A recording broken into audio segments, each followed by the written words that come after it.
जो Indian army chief of army staff हैं उपिंद्रा द्विवेदी, उन्होंने मध्य प्रदेश में अपने गुरु आचार्य के साथ एक मुलाकात की।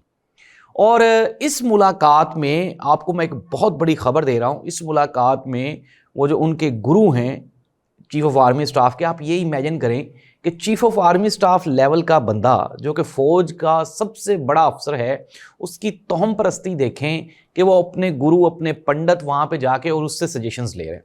उनके जो गुरु हैं आचार्य साहब, उन्होंने उनको वो जो हनुमान वाला एक उनका वेपन है वो थमाया और कहा कि आप इसके बदले में मुझे आज़ाद कश्मीर जो कि पाकिस्तान के पास है, मुझे वो ला के दें।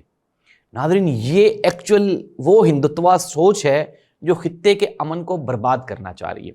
नाज़रीन, भारत की जानिब से जो आर्मी के ऑफिशियल ज़राए हैं, उन्होंने चीफ ऑफ आर्मी स्टाफ की इस मुलाकात को उन्होंने बिल्कुल रिजेक्ट कर दिया। उन्होंने कहा कि इससे पहले भी जो आर्मी के हाई ऑफिशियल्स होते हैं वो अगर अपनी मसाजिद में, अपने मंदिर में या अपने चर्चिज़ में जाते हैं तो यूनिफॉर्म्स में नहीं जाते, लेकिन चीफ ऑफ आर्मी स्टाफ ने यूनिफॉर्म में अपने गुरु से मिलके ये एक नई रवायत कायम की।